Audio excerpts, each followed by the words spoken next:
Hi guys, this is Nivita. இந்த வீடியோவில் MSc Max Fluid Mechanicsல இருக்கக்கூடிய theorem number 3 that is Weiss Spear theorem தான் பார்க்க போகிறோம். ஓகேவா? ஸோ இதுக்கு முன்னாடி நம்ம 2 தியரம் பார்த்துருக்கோம். ஸோ அது ரெண்டுத்தோட அப்ளிகேஷனுமே இதில் லைக் அப்ளை பண்ணுவோம். Okay, let phi of r, theta, xi be the velocity potential at a point P. So P அப்படின்ற பாயிண்டில் xi அப்படின்ற ஒரு velocity potential இருக்குது. having the spherical polar coordinates r, theta, xi in an incompressible fluid. ஓகேவா? having irrotational motion இருக்குது அதில். there being no rigid boundaries. Okay, எந்த விதமான ஒரு பவுண்ட்ரிஸுமே இல்லை. நார்மலாக ஃப்ளூவிட்னா எப்படி இருக்கும் அந்த மாதிரி இருக்குது. If phi has no singularities within the region r is less than or equal to a. r அப்படின்றது அந்த ஒரு ரேடியஸ். ஓகேவா? அது less than or equal to a வாக இருக்குது. ஓகே, அதுக்குன்னு லைக் அந்த ரீஜனில் தான் இருக்குது. தென் when a solid of radius a is introduced into the flow with the center at the origin of the coordinate, the new velocity potential at P in the fluid is. So பேசிக்காக நார்மலாக ஒரு velocity potential அப்படின்றது இருக்குது. அதுக்கப்புறம் என்ன பண்ணுறோம் அப்படின்னா, நம்ம ஒரு solid sphere of radius A அதை நம்ம இன்ட்ரடியூஸ் பண்ணுறோம். ஓகேவா? ஸோ அதை இன்ட்ரடியூஸ் பண்ணும்போது அந்த வெலாசிட்டி பொட்டென்ஷியலோட வேல்யூ இந்த மாதிரி இருக்குது அப்படின்றத தான் நம்ம ப்ரூவ் பண்ணோம். என்ன மாதிரி இருக்குது? phi of r, theta, xi is equal to a by r into phi of a square by r, theta, xi minus 1 by a into integral over 0 to a square by r into phi of r, theta, xi dr. இதை தான் நம்ம proof பண்ணோம். வேறு r is greater than a அப்படின்னு சொல்லியிருக்காங்க. சரியா? So இதை proof பண்ணுறதுக்கு நம்ம என்ன பண்ணலாம் அப்படின்னா, suppose phi is regular near the origin, we assume it as an expression of the form. So பேசிக்காக நம்ம அதை ரெகுலர் அந்த மாதிரிலாம் எடுத்துக்கும் போது phi of r, theta, xiயோட ஃபார்முலா எப்படி இருக்கும் அப்படின்னு பார்த்தீங்கன்னா, summation of n equal to 0 to infinity alpha n r power n sn theta, xi இருக்கும். ஓகே, இது முன்னாடி இருக்கிற தியரம்ல இருந்து இது பாருங்க. ஸோ இந்த இடத்துல இருக்கா, phi of r, theta, xi is equal to summation of n equal to 0 to infinity alpha n r power n sn theta, xi அப்படின்னு சொல்லிட்டு. ஸோ அந்த மாதிரி ஆரிஜினில் இருக்குது, நார்மலாக இருக்குது அப்படின்னு எடுத்துக்கும் போது நம்ம phiயோட வேல்யூ இப்படி எடுத்துப்போம். வேர் r power n sn theta, xi is harmonic and each alpha n is known. So நம்ம நார்மலாக எடுத்துக்கும் போது இந்த வேல்யூ இருக்குல்ல, rn sn theta, xiங்கிறது ஒரு ஹார்மோனிக்காக இருக்கும். அண்ட் ஆல்ஃபா என் அப்படின்றது நமக்கு தெரிஞ்ச வேல்யூவாக இருக்கும். ஓகேவா? இப்போ நெக்ஸ்ட் ஸ்டெப் என்னது? when the sphere is introduced into the stream. அந்த ஸ்ட்ரீமில் என்னது, அந்த போகிற பாதையில் நம்ம ஸ்பியரை இன்ட்ரடியூஸ் பண்ணுறோம். அப்போ it will produce a perturbation potential. அப்போ ஒரு பெர்ட்டுபேஷன் பொட்டென்ஷியல் அப்படின்றது அது க்ரியேட் பண்ணுது. which will be 0 at infinity and which must be harmonic. அது இன்ஃபினிட்டியில் பொறுத்தவரை அந்த பார்க்கும்போது அந்த பெர்ட்டுபேஷன் பொட்டென்ஷியல் 0வாக இருக்கும். ஓகேவா? அண்ட் அது கண்டிப்பாக ஹார்மோனிக்காக இருக்கும் அப்படின்றத சொல்கிறாங்க. ஓகேவா? Next, a suitable form to choose for the perturbation potential in the view of theorem 1 is. So நம்ம தியரம் 1 மூலமா நம்ம என்ன சொல்லிக்கலாம் அப்படின்னா, நான் உங்களுக்கு தியரம் 1 காட்டுறேன் பாருங்கள். இப்போ r power n sn theta, xi அப்படின்றது ஹார்மோனிக் ஃபங்க்ஷன். ஓகேவா? நம்ம முன்னாடியே எடுத்தது தான், அதை ஹார்மோனிக்குன்னு சொல்லிட்டாங்க. அப்போ கண்டிப்பாக r power minus of n plus 1 into sn of theta, xi அப்படின்றது ஒரு ஹார்மோனிக் ஃபங்க்ஷனாக இருக்கும். சரியா?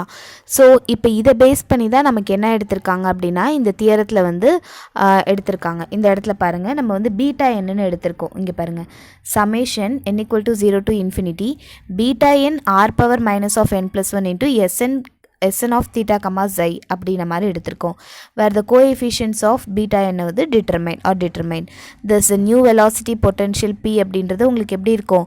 phi of r, theta, xiயோட வேல்யூ உங்களுக்கு எப்படி இருக்கும் அப்படின்னு பார்த்தீங்கன்னா, நியூ பெர்ட்டுபேஷன் பொட்டென்ஷியல்னு சொல்லும்போது உங்களுக்கு இந்த வேல்யூ எக்ஸ்ட்ராவாக கொடுக்கும்போது இருக்கிற வேல்யூ, ஏற்கனவே இருக்கிற வேல்யூ, இது ரெண்டுத்தையும் ஆட் பண்ணுற மாதிரி தானே இருக்கும். ஸோ அதை தான் பண்ணியிருக்காங்க. summation n equal to 0 to infinity alpha n r power n sn theta, xi plus summation n equal to 0 to infinity beta n r power minus of n plus 1 sn of theta comma xi அப்படின மாதிரி எழுதிருக்காங்க ஓகேவா. இப்போ இது என்ன பண்ண போறோம் அப்படினா with respect to r க்கு நம்ம டிஃபரன்ஷியேட் பண்ண போறோம். சோ இந்த டேர்மை with respect to r க்கு டிஃபரன்ஷியேட் பண்ணனும்னா dou phi by dou r அப்படின்றது வந்திருக்கும் கரெக்ட்டா. அதுக்கு அப்புறமேட்டு இந்த செகண்ட் டேர்மை நம்ம அதே மாதிரி with respect to r க்கு டிஃபரன்ஷியேட் பண்ணும்போது இது r க்கு டிஃபரன்ஷியேட் பண்ணா n r power n minus 1 ன்னு வந்திருக்கும் கரெக்ட்டா. மீதி எல்லாமே summation n equal to 0 to infinity alpha n n r power n minus 1 sn theta comma xi அப்படினு வந்திருக்கும்.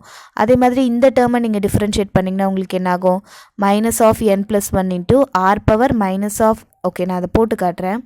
r power minus n minus 1 அப்படின்னு எழுதலாமா. இதை நீங்கள் டிஃபரன்ஷியேட் பண்ணிங்கன்னா minus n minus 1 into r power minus n minus 1 minus 1ன்னு வந்திருக்கும். அது எப்படி எழுதலாம் minus of n plus 1 into r power minus n minus 2ன்னு எழுதலாம். இப்போ minus of n plus 1 into r power minus காமனாக எடுத்திங்கன்னா minus of n plus 2ன்னு எழுதிக்கலாமா. ஸோ அதை தான் இங்கே எழுதியிருக்காங்க minus of n plus 1 into r power minus of n plus 2ன்னு எழுதியிருக்காங்க. இந்த இடத்துல summation n equal to 0 to infinity beta n அப்படின்னு வருது. இந்த இடத்துல sn theta comma xi அப்படின்றது கிடைச்சிருக்கு சரியா. Okay fine. நெக்ஸ்ட் இப்போ என்ன பண்ண போகிறோம் அப்படின்னா r இருக்கிற இடத்துலலாம் நம்ம ஏங்கிறத சப்ஸ்டிடியூட் பண்ண போகிறோம் ஓகே. அப்போ உங்களுக்கு என்ன ஆகும் அப்படின்னு பார்த்தீங்கன்னா இந்த மேலே இடத்துல எங்கெல்லாம் r இருக்குது இந்த இடத்துல r இருக்குது. ஸோ அதில் வந்து a அப்படின்றது வரும். அதே மாதிரி இந்த இடத்துல r இருக்குது அந்த இடத்துல வந்து உங்களுக்கு என்ன ஆகும் a அப்படின்றது வரும். மீதி எல்லா வேல்யூஸுமே வந்து உங்களுக்கு சேம் ஆஸ் யூஷுவல் தான் இருக்குது. on r is equal to a இருக்கும்போது dou phi by dou r ஓட வேல்யூ is equal to 0 இருக்கும். ஏன்னா நம்ம தான் அந்த r ஓட வேல்யூ வந்து நம்ம கான்ஸ்டண்ட்டாக வச்சுட்டோம்ல, அப்போ உங்களுக்கு அந்த சேஞ்சஸே இருக்காது தானே. அதனால தான் வந்து இந்த phi வந்து சேஞ்ச் இப்போ டோனால என்ன அர்த்தம் சேஞ்ச் ஆகுறதுன்னு அர்த்தம். அப்போ அதனோட வேல்யூ வந்து 0 இருக்கும் அப்படின்னு சொல்கிறாங்க. அப்போ நம்ம என்ன பண்ண போகிறோம் dou phi by dou r is equal to 0 அப்படின்னு எழுத போகிறோம். அப்போது உங்களுக்கு எப்படி மாறும் அப்படின்னா இந்த டேர்ம் இருக்கு இல்லையா that is இந்த டேர்ம் இருக்குல்ல இந்த டேர்மோட வேல்யூ எழுதிட்டாங்க ஆல்ஃபா n இந்த இடத்துல வந்து எழுதிட்டாங்க. இதில் வந்து sn theta comma xi அப்படின்றது இருக்குல்ல அதனால் அதை கேன்சல் ஆகிடும். பிகாஸ் அது நம்ம வந்து with respect to dou phi by dou r equal to 0 என்ன பண்ணுறோம். ஸோ அதனால் அது ரெண்டு டேர்மும் அங்கே போயிடும் ஓகேவா. the coefficients of each அப்படின்னு சொல்லிட்டாங்க. ஸோ இப்போ மீதி இருக்கிற டேர்ம்ஸ் என்னது இந்த value minus of this value அப்படின்றது மட்டும் இருக்குமா, அதை மட்டும் எழுதிட்டோம் ஓகேவா. நெக்ஸ்ட் என்ன கேன்சல் பண்ண போகிறோன்னா இந்த சமேஷன் இருக்குல்ல அதை கேன்சல் பண்ண போகிறோம். சமேஷனை கேன்சல் பண்ணிட்டோன்னா alpha n into a power n minus 1 minus of இந்த term n plus 1 into beta n a power minus of n plus 2 is equal to 0 அப்படின்றது மட்டும் கிடச்சிருக்கும். இப்போ நம்ம என்ன பண்ண போகிறோம் அப்படின்னா பீட்டா என்னோட வேல்யூ வந்து ஃபைண்ட் அவுட் பண்ண போகிறோம். n equal to 0 to 1 அப்படியே போயிட்டே இருக்கும். பீட்டா என்னோட வேல்யூ ஃபைண்ட் அவுட் பண்ணுறதுக்கு என்ன பண்ணும் this is equal to thisன்னு வருமா. இப்போ alpha n into a power n minus 1 is equal to n plus 1 into beta n a power minus of n plus 2 அப்படின்றது வந்திருக்கும் சரியா. இப்போ இந்த இடத்துல வந்து நம்ம என்ன பண்ணுறோம் பீட்டா என்னை மட்டும் இந்த சைடு வச்சுட்டு மற்ற எல்லாத்தையும் இந்த சைடு கொண்டு வரும்போது உங்களுக்கு என்ன இருக்குது n into alpha n a power n minus 1 மீதி இங்கே இருக்கிறது வந்து divided by n plus 1 into a power minus of n plus 2 அப்படின்றது கிடச்சிருக்கு சரியா. நெக்ஸ்ட் என்ன ஆகும் அப்படின்னு பார்த்தீங்கன்னா இங்கே இருக்கிற ஏவை மட்டும் நம்ம வந்து வெளியில் எழுத போகிறோம். That is a power n minus 1 divided by a power minus of n plus 2 அப்படின்றது வந்திருக்குமா. ஓகே இப்போ நம்ம இதை மேலே கொண்டு போகும்போது a power of n minus 1 into a power of n plus 2ன்றது வந்திருக்கும். இப்போ a power of n minus 1 plus n plus 2ன்னு சொல்லும்போது உங்களுக்கு இதோட value a power of 2n plus 1 அப்படின்றது வரும் கரெக்டாக. இப்போ a power of 2n plus 1 அப்படின்றது மட்டும் வந்திருக்கு. இந்த இடத்துல என்ன இருக்குது n divided by n plus 1 into alpha n into a power 2n plus 1 அப்படின்றது மட்டும் வந்திருக்கு. இது வந்து பீட்டா என்னோட வேல்யூ சரியா. இப்போ நான் என்ன செய்கிறேன் அப்படின்னா இந்த டேர்ம் இருக்குல்ல இதை நம்ம எப்படி எழுதலாம் n divided by n plus 1 அப்படின்ற ஒரு டேர்ம் நமக்கு கிடைச்சிருக்குல்ல அதை நான் எப்படி சேஞ்ச் பண்ணிக்கிறேன்னா 1 divided by 1 minus 1 by n plus 1ன்னு எழுதிக்கிறேன். ஏன்னு பார்த்தீங்கன்னா இப்போ நான் உங்களுக்கு அது பண்ணி காட்டுறேன். இப்போ நார்மலாக 1 மைனஸ் 1 பை n + 1ன்னு இருக்குதுன்னு வச்சுக்கோங்களேன். எல்சிஎம் எடுத்திங்கன்னா n + 1 - 1 டிவைடட் பை n + 1ன்னு கிடைக்கும். இந்த +1 - 1 கேன்சல் ஆகிடுச்சுன்னா n டிவைடட் பை n + 1ன்னு கிடைக்கும். கரெக்டாக? ஸோ அப்போ n டிவைடட் பை n + 1 நீங்கள் எப்படி எழுதலாம்? 1 minus of 1 divided by n + 1 அப்படின்னு எழுதலாம். இந்த இடத்துல α(n) a^2n + 1 அப்படின்றது வரும். கரெக்டாக? ஸோ நம்ம என்ன பண்ணியிருக்கோம் அப்படின்னா லைக் நம்ம ஜஸ்ட்டு அதை ரீஅரேஞ்ச் பண்ண மாதிரி எழுதியிருக்கோம். ஓகேவா? இப்போ அதை பெர்டர்பேஷன் பொட்டென்ஷியல்னு சொல்லிட்டு நம்ம ஏற்கனவே எடுத்தது என்னது? Summation n = 0 to infinity beta n r power minus of n plus 1 into sn of theta comma xi அப்படின்றது நம்ம ஏற்கனவே எடுத்திருக்கோம்ல. ஸோ அதில் என்ன பண்ண போகிறோம் அப்படின்னா இதில் சப்ஸ்டிடியூட் பண்ண போகிறோம். இந்த வேல்யூஸை கொண்டுட்டு வந்து சப்ஸ்டிடியூட் பண்ண போகிறோம். இங்கே பீட்டா என்னன்னு இருக்குல்ல, அதுக்கு பதிலாக சப்ஸ்டிடியூட் பண்ணும்போது ஏற்கனவே இருக்கிற சமேஷன் n = 0 to infinity எடுத்தாச்சு. பீட்டா எனக்கு பதிலாக α(n) a^2n + 1 into 1 divided by 1 minus of 1 by n plus 1 into மீதி இருக்கிற வேல்யூஸ் என்ன இருக்குது? r power minus of n plus 1 into sn theta comma xi அப்படின்றது மட்டும் இருக்குது. இது பெர்டர்பேஷன் பொட்டென்ஷியல். இப்போ என்ன ஆகும் அப்படின்னா எல்லா டேர்ம்ஸுமே என்ன பண்ணுவீங்க? இந்த 1 கூடயே கொண்டு வருவீங்க, இது கூடயே கொண்டு வருவீங்க. அப்போ உங்களுக்கு என்ன ஆகும்? Summation n = 0 to infinity α(n) a^2n + 1 into இந்த டேர்ம் கொண்டு வரும்போது r power minus of n plus 1 into sn of theta comma xi அப்படின்னு வரும். அண்ட் அகெயின் இந்த டேர்மோட உள்ள மல்டிப்ளை பண்ணும்போது minus of summation n = 0 to infinity α(n) a^2n + 1 into இந்த term உள்ளே கொண்டு வரும்போது என்ன ஆகும்? r power minus of n plus 1 into sn of theta comma xi. இந்த இடத்துல இருக்கிற n plus 1 வந்து உங்களுக்கு அப்படியே கீழே வந்திருக்கும். சரியா? நம்ம ஜஸ்ட்டு உள்ளே கொண்டு போய் வச்சுருக்கோம். ஓகேவா? நெக்ஸ்ட் என்ன செய்ய போகிறோம் அப்படின்னு பார்த்தீங்கன்னா இந்த இடத்துல இந்த நம்ம வந்து கொஸ்டினில் சொல்லியிருக்கிற மாதிரி நம்ம ப்ரூஃப் பண்ண வேண்டியது இருக்குல்ல. ஸோ அதுக்காக நான் என்ன பண்ணுறேன் அப்படின்னா a/r காமன் அவுட் பண்ண போகிறேன். ஓகேவா? அப்போ இந்த இடத்துல வந்து a^2n + 1ன்னு இருக்குல்ல, அந்த 2^1ன்னு இருக்குல்ல, அதை வந்து வெளியில் நான் வந்து a அப்படின்னு சொல்லிட்டு எடுத்துக்கிறேன். ஓகேவா? அதே மாதிரி இந்த இடத்துல உங்களுக்கு இந்த டேர்ம் எப்படி எழுதுவீங்க? r power -n - 1ன்னு எழுதுவீங்க. அந்த r power -1 வந்து நீங்கள் கீழே கொண்டு வரும்போது உங்களுக்கு என்ன ஆகும்? r power 1ன்னு மட்டும் ஆகும். அப்போ மீதி என்ன இருக்கும்? a^2nன்னு இருக்கும். அதுக்கப்புறம் r power -nன்னு இருக்குல்ல, அதை நீங்கள் கீழே கொண்டு வரும்போது r power -nன்னு வந்திருக்கும். நான் சொல்கிறது உங்களுக்கு புரியுதா இல்லையான்னு எனக்கு தெரியல. இந்த இடத்துல a^2n + 1ன்னு இருக்குது. அதை எப்படி எழுதுறீங்க? a × a^2n எழுதுறீங்க. இந்த வேல்யூ இருக்குல்ல, ஆக்சுவலி இது வந்து என்னது? r power -n - 1ன்னு வருது. அதை நீங்கள் டினாமினேட்டரில் கொண்டு வரும்போது 6, இந்த இடத்துல r power nன்னு வந்துடும். மீதி எல்லாமே summation n = 0 to infinity α(n) அதுக்கப்புறம் இந்த இடத்துல sn of theta comma xi அதெல்லாமே நம்ம அப்படியே தான் எழுதிட்டோம். ஜஸ்ட்டு நான் ரீஅரேஞ்ச் பண்ணி எழுதியிருக்கோம், அவ்வளோதான். ஓகேவா? அடுத்தது பார்த்தீங்க அப்படின்னு சொன்னால் இந்த இடத்துலையும் a^2n + 1ன்னு இருக்குது. அது எப்படி எழுதியிருக்கோம்? வெறும் a அப்படின்றத எழுதியிருக்கோம். ஓகேவா? இந்த இடத்துல a. ஆக்சுவலி இங்கே என்ன பண்ண போகிறோம் அப்படின்னா கொஞ்சம் ஃபார்மேட்டாக எழுதுறதுக்கு a டிவைடட் பை ஏன்னு பண்ணுவோம். சரியா? இந்த இடத்துல a டிவைடட் பை ஏன்னு பண்ணுவோம். அந்த டிவைடட் பையில் ஏல இருக்குல்ல, அந்த டிவைடட் பை ஏ தான் இது. Summation n = 0 to infinity summation n = 0 to infinity இருக்குது. α(n) இருக்குது, α(n) இருக்குது. ஓகேவா? இங்கே இருக்கிற n + 1 இருக்குது, இங்கே இருக்கிற n + 1 இருக்குது. sn of theta comma xi வந்து சும்மா sn மட்டும் எழுதிட்டாங்க. இப்போ மீதி இருக்கிற பாட்டெல்லாம் தான் நம்ம எடுத்து எழுதணும். r power of -n + 1 இருக்குல்ல, அதை r power n + 1ன்னு நான் எழுதிக்கிட்டேன். அந்த -n + 1ன்னு இருக்கிறத வந்து நான் r power n + 1ன்னு எழுதிக்கிட்டேன். ஓகேவா? இப்போ மீதி என்ன இருக்குன்னு பாருங்கள். a^2n + 1 இன்ட்டு ஒரு a இருக்குல்ல, இன்ட்டு ஏன்னு சொல்லும்போது a^1 அதை எப்படி எழுதலாம்? a^2n + 2 அப்படின்னு வந்திருக்கும். 1 + 1 என்னது? 2 அப்படின்றது வந்திருக்குமா? இப்போ இதிலேருந்து என்ன பண்ணலான்னா a^2 காமனாக எடுத்திங்கன்னா n + 1ன்னு மட்டும் வந்திருக்கும்.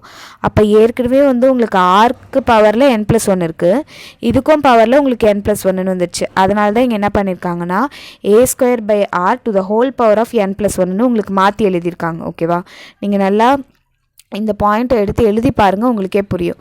லைக் இன்ட்டு ஏ பண்ணி நம்ம கொண்டுட்டு வரும்போது நம்ம கடைசியில் இந்த மாதிரி எழுதியிருக்கோம். சரியா? ஸோ இப்போ இந்த இடத்துல வந்து கடைசியில் இதை எப்படி எழுதுகிறோம் அப்படின்னு பார்த்தீங்கன்னா இங்கே இருக்கிற a/r இங்கே எழுதியாச்சு, சமேஷன் n = 0 to infinity எழுதியாச்சு, α(n) எழுதியாச்சு.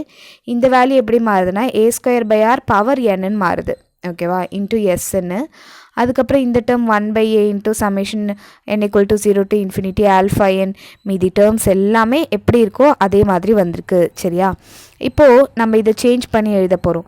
நார்மலாக பார்த்தீங்க அப்படின்னு சொன்னால் உங்களுக்கு phi of r comma theta comma ஜைன்னு இருந்துச்சுன்னா நம்ம இப்படி எழுதுவோம். Summation equal to 0 to infinity alpha N R power n s n theta comma psi அப்படின்ற மாதிரி எழுதுவோம். சரியா? இப்போது நமக்கு இந்த மாதிரி இருக்குது. இந்த மாதிரினா எப்படி சொல்கிறது? இப்போ இங்கே ஆல்ஃபா என் அப்படின்றது இருக்குது. ஓகேவா? ஆர் பவர் எண்ணுக்கு பதிலாக உங்களுக்கு என்ன வந்திருக்குன்னா ஏ ஸ்கொயர் பை ஆர் அப்படின்றது வந்திருக்கு. கரெக்டாக? அதுக்கப்புறம் எஸ்என் தீட்டா கமா ஜை வந்து எஸ்என் இருக்குது. அப்போது நம்ம இந்த டேர்ம் எப்படி எழுதிக்கலாம்? இந்த மாதிரி எழுதிக்கலாம்ல. ஸோ அப்போ முன்னாடி இருக்கிற கோஎஃபிஷியண்ட்டை வந்து நான் ஏ பை ஆர்னு எழுதிக்கிறேன். அது ப்ராப்ளம் இல்லை. இந்த டேர்ம் வந்து இந்த டேர்ம் மாதிரி இருக்குது. ஸோ இந்த டேர்மாக நான் எழுத போகிறேன். அப்போ phi of a square by r into theta comma xi அப்படின்ன மாதிரி வரும். லைக் நான் அதை ரீகன்வெர்ட் பண்ணி எழுதும் போது எனக்கு இந்த மாதிரி கிடச்சிருக்கோம். சரியா? அதுக்கப்புறம் பார்த்தீங்கன்னா உங்களுக்கு என்னென்னா ஆக்சுவலி இந்த நம்ம முன்னாடி இந்த தியரம் 2 இருக்குல்ல, அதில் பார்த்துருப்போம். தியரம் 2ல் வந்து ஒரு ஃபார்முலா வரும். அதை தான் நம்ம இங்கே எடுத்துகிட்டு வந்திருக்கோம். சரியா? இங்கே பாருங்கள், இந்த லாம்டா வச்சு ஒன்று கொடுத்துருப்பாங்க. ஸோ இதை நம்ம அப்ளை பண்ண போகிறோம். அது வந்து நீங்கள் முன்னாடி தியரம் 2ன்னு பார்த்தீங்கன்னா தெரியும், ஏற்கனவே நம்ம அப்லோட் பண்ணியிருக்கோம். ஓகேவா? ஸோ இதுதான் வந்து தியரம் 2ஓட ரிசல்ட்டே. இந்த தியரம் 2ஓட ரிசல்ட்டில் நம்ம என்ன செஞ்சுருக்கோம் அப்படின்னு பார்த்தீங்கன்னா, லாம்டாவோட வேல்யூ வந்து நம்ம 1ன்னு எடுத்திருக்கோமா. ஓகேவா? இங்கே பாருங்கள், இதில் நான் லாம்டாவோட வேல்யூ 1ன்னு எடுத்தேன்னா எனக்கு என்ன ஆகும்? Integral over 0 to r r power 1 - 1 வந்து 0ன்னு ஆகும். Phi of r comma theta comma xi அப்படின்றது வந்திருக்கும் இன்ட்டு டிஆர்னு வரும். இஸ் ஈக்குவல் டு அதே மாதிரி நம்ம லாம்டாக்கு பதிலாக n equal to 0 to infinity alpha N R power n அப்படின்னு வந்திருக்கோம். ஓகேவா? நெக்ஸ்ட்டு வந்து எஸ்என் தீட்டா கமா ஜை அப்படின்னு வரும். Divided by R plus lambda.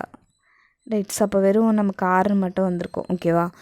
அப்போது அந்த வேல்யூஸ் இங்கே இருக்கான்னு பாருங்கள். இந்த இடத்துல லைக் 1/a இது. Okay, a plus lambda. So ஏன்னு வரும். ஓகேவா? அப்போ அந்த இடத்துல பாருங்கள் 1/a இன்ட்டு அப்படின்றது இருக்குது. ஓகேவா? இந்த மேலே இருக்குது பாருங்கள், 1/a இருக்குது. Summation n equal to 0 to infinity அது இருக்குது. அதுக்கப்புறம் ஆல்ஃபா என் அப்படின்றது இருக்குது.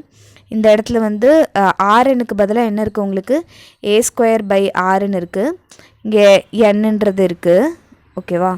அதான் சாரி, லாம்டாக்கு பதிலாக நம்ம 1 தானே சப்ஸ்டியூட் பண்ணணும். நான் 0ன்னு நினச்சிட்ருக்கேன். ஸோ லாம்டாக்கு பதிலாக 1 சப்ஸ்டியூட் பண்ணும்போது n + 1ன்னு வரும். லாம்டாக்கு பதிலாக சப்ஸ்டியூட் பண்ணும்போது சாரி a + 1ன்ற மாதிரி வந்துடும். n + 1 அது. எஸ், n + 1ன்னு வந்திருக்கும். இது என்ன ஆகும் அப்படின்னா n + 1. ஓகேவா? ஸோ அப்போ உங்களுக்கு என்ன ஆகுது? இந்த இடத்துல மீதி எஸ்என் அது எல்லாமே அப்படியே இருக்குல்ல. இந்த 1/aவை விட்டுருங்க, அது கான்ஸ்டன்ட். ஓகேவா? ஸோ அந்த 1/aவை அப்படியே போட்டுட்டாங்க. இங்கே என்ன பண்ணுறாங்க அப்படின்னு பார்த்தீங்கன்னா, இந்த டேர்ம் இருக்குல்ல, இந்த டேர்முக்கு எல்லாத்துக்கு பதிலாகவும் integral over 0 to a square by r into phi of r comma theta comma xi அப்படின்றது டிஆர் அப்படின்னு எழுதியிருக்காங்க. ஏன்னா இந்த இடத்துல பார்த்தீங்கன்னா உங்களுக்கு அதை பேஸ் பண்ண மாதிரி தான் இருக்கே. ஓகேவா? ஆறுங்கிற இந்த இடத்துல நமக்கு ஆறுன்னு இருக்கிறதுனால தான் இந்த இன்டெக்ரல் ஓவரில் ஆறுன்னே இருக்குது. அப்போ உங்களுக்கு ரைட் ஹேண்ட் சைடில் இங்கே என்ன இருக்குது? ஏ ஸ்கொயர் பை ஆர் அப்படின்றதானே இருக்குது. ஸோ நான் இன்னொரு தடவை சொல்கிறேன் இந்த ஸ்டெப் மட்டும். சரியா? ஏன்னா இது மட்டும் புரிஞ்சிருச்சுன்னா இந்த தியரமே முடிஞ்சிருச்சு. அப்படி தான் வரும். ஃபர்ஸ்ட் ஆஃப் ஆல் நம்ம வந்து எல்லாத்தையுமே ப்ரூஃப் பண்ணி கொண்டு வந்துட்டோம். எது வரைக்கும் ப்ரூஃப் பண்ணி கொண்டு வந்துட்டோம் அப்படின்னா இந்த டேர்ம் வரைக்கும் ப்ரூஃப் பண்ணி கொண்டு வந்துட்டோம். ஓகேவா? இப்போ நான் என்ன பண்ண போகிறேன் அப்படின்னா, இதுக்கு பதிலாக எப்படி இது வந்தது அப்படின்றத சொல்ல போகிறேன்.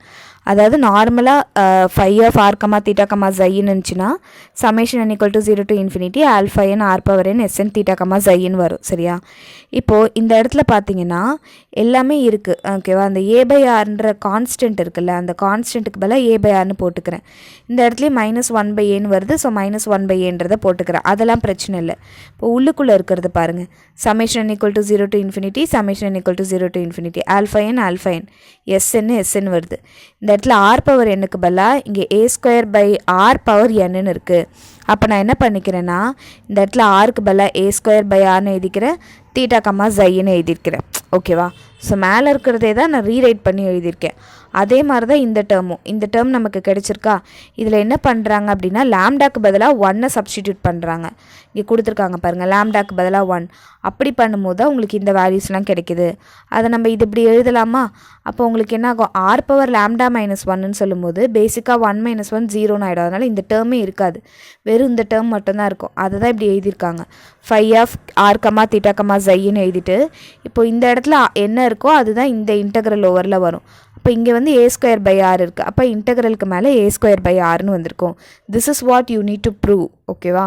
ஸோ அந்த வேஸ்பியர் இது தியரம் அப்படின்றது இருக்குல்ல, இதில் பாருங்கள் உங்களுக்கு வந்து phi of r comma theta comma ஜைங்கிறது நியூ பர்டிபேஷன் இருக்குல்ல, அதோட வேல்யூ இந்த மாதிரி தான் வரணும்னு சொல்லியிருக்காங்க. ஸோ அதை தான் நம்ம வந்து ஃபஸ்ட்டு 2 தியரம் மூலயமா யூஸ் பண்ணுறோம். முக்கியமான விஷயம் என்னது, நார்மலாக இருக்கிற ஃப்ளோ அந்த பர்டிபேஷன் ஃப்ளோ அது ரெண்டத்தையும் ஆட் பண்ணி ஒரு தடவை டோ 5/r = 0ங்கிறத அப்ளை பண்ணி நம்ம என்ன பண்ணுறோம், எல்லாத்தையுமே லைக் ஃபைண்ட் அவுட் பண்ணி பீட்டா என்னன்றதை கண்டுபிடிக்கிறோம். அதுக்கப்புறமேட்டு அதை சப்ஸ்டிடியூட் பண்ணி பர்டிபேஷன் பொட்டென்ஷியல் அப்படின்றது கிடைக்கிது. ஓகேவா? ஸோ அதுக்கப்புறம் நம்ம ரீஅரேஞ்ச் பண்ணி எழுதும் போது கொஷினில் சொன்னது ப்ரூவ் ஆகிடுச்சு. தேங்க்யூ ஃபார் வாட்சிங்.